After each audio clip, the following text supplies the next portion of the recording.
Welcome to Business Leader Breakthroughs, where we help unlock the potential in you, your teams, and your business. I'm your host, Ryan Castle, along with Dr. Mike Ashby. We'll share insights, experiences, and stories on achieving breakthrough success in business and life. In addition to a podcast, The Breakthrough is a coaching and advisory business that provides programs for business leaders, owners, and managers to develop your skills and capabilities to boost your business and enjoy a better life. To learn more, click the link in the episode show notes or go to thebreakthrough.co. Now let the breakthroughs begin.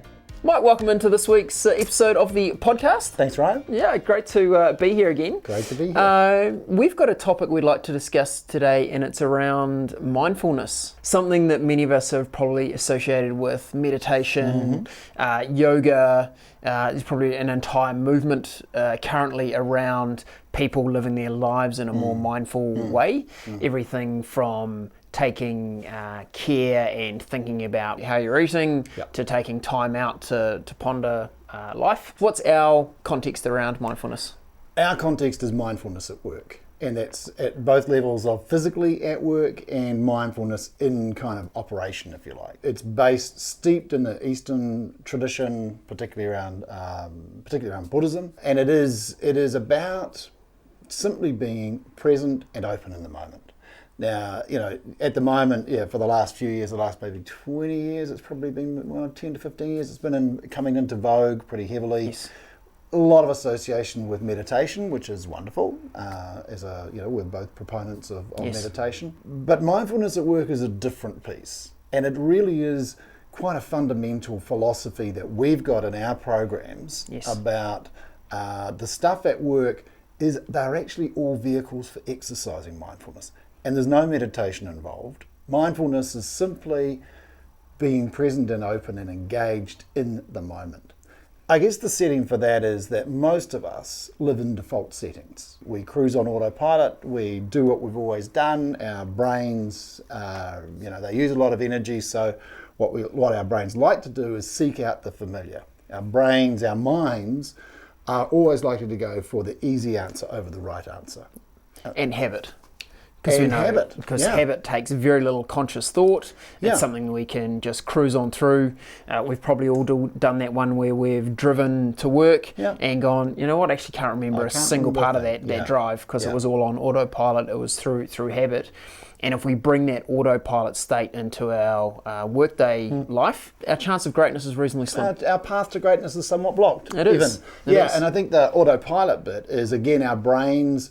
The habit bit enables our brains to switch off. And our brains, because they consume 75% of our energy in a day, even the thought process consumes energy. So quicker just to go to what you know, stick with the habit, stick with the instinct as opposed to the conscious thought. Before we get to how you might build mindfulness into your work environment, what does the lack of mindfulness look like? More of the same. It looks like doing the same thing over and over and somehow expecting a different result. Doesn't happen.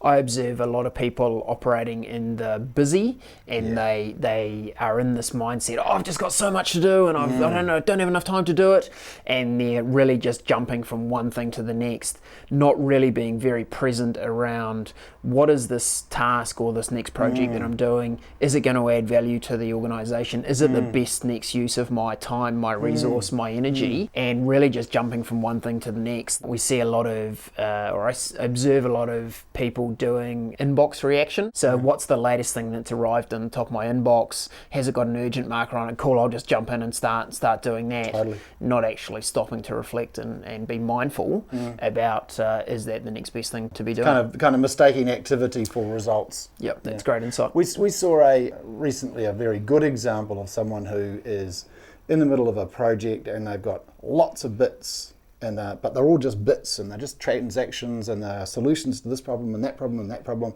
and he's trying to juggle all these pieces. In fact, what's missing is a thought about what is the bigger picture here. Yes. I've got a whole agenda of things I need to get done and move forward and shove through, etc., etc.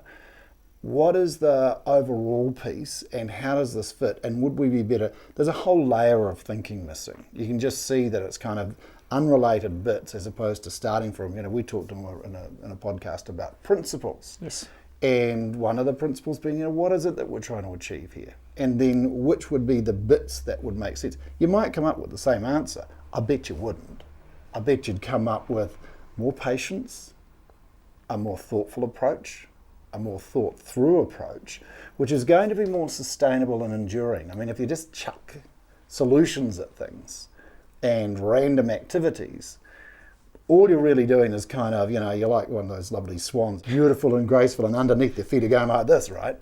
So they're not actually moving things through mindfully, to deliberately and with purpose. That's always a challenge at work when there's a lot on, is to step back and say, and we've got a lot of activity at the moment in these last few weeks, and there's a lot going forward, and part of what I'm trying to do, and I can feel myself sort of struggling with it, I want to get in and do this and do that and do that, and just hold fire, hold on, think about what it is that we're trying to get to, the much bigger picture, not just the next few weeks or the next month or even the next 3 months. It's think, what do we do now that takes us towards where we want to be in 3 years, not 3 weeks. Correct. And that doesn't mean, I can't always sit there and contemplate, because that wouldn't work, would it? No. No, certainly not.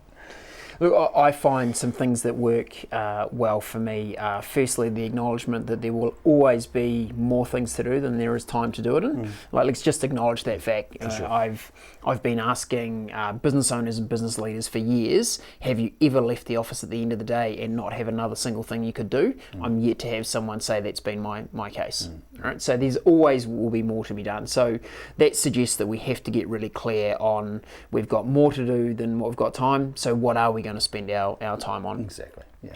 Second one that works well for me is my development day, which we've talked about previously. Yeah.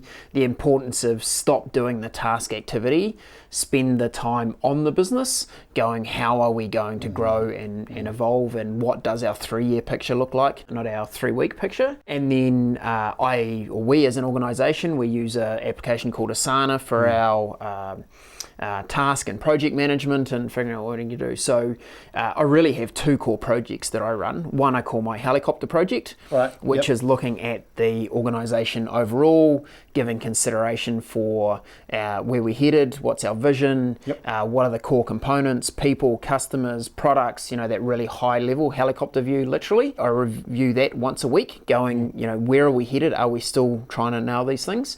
And then I have my, simply called my to-do project, which is where I go right from what is my next most important activity, and that good approach of to do, doing and done, and there can only ever be one thing in the doing column. Yeah. We can be systematic about mindfulness. We can have systems and processes that support mindfulness, and that's one of them, the principles that we've talked about. So one of the principles we operate on, as you say, is there's only one thing in the doing column. There can only be one thing. It's actually a good mindfulness thing, because the easiest thing in the world is to just start this, start that, and you've got 17 things that are underway and none actually getting finished. Whereas if you've got to go, and we've talked about this, choose one, that's such a great mindfulness principle. Of all the things you could do, you may only choose one. That will force you to go, of all of those, that one there is the most important.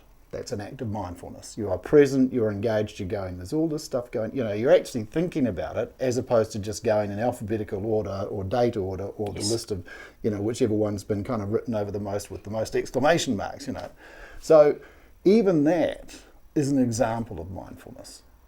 But if you want to go further, that's in the project, and that kind of prompt. Yes. The challenge is that in the normal course of events, to get yourself into that mindfulness, go into active mode. When this happens, when you're trying to make a decision, when you're trying to have a difficult conversation, stop. That's what you've got to do first, right? Is stop. And what you're stopping is your brain. Because your brain's going, it's running through that program. It's like when you turn on your computer, if it's a Mac, it goes very fast, right? The Windows. We don't have time in this podcast to review, Apple versus Windows. So after the kind of 15 minutes that Windows takes to kind of start. But that's what goes on in our brain, right? Is there's a whole lot of whirring going on as all our programs of what we know, what we've learned, and the habits of thought, they all run and take us to a place. Stop the program. stop it there and go, what's the best thing to do in this situation? What is really, there's a lovely quote from, I think it's the Tao of Leadership, something I read years and years and years ago. And it's something that's stuck in my mind. The wise leader looks to what's really going on. And it's such a lovely concept that there's all the stuff and the events and the conversations and everything else. What's the pattern? What's the meaning of what's going on here? And that's, that is mindfulness at work.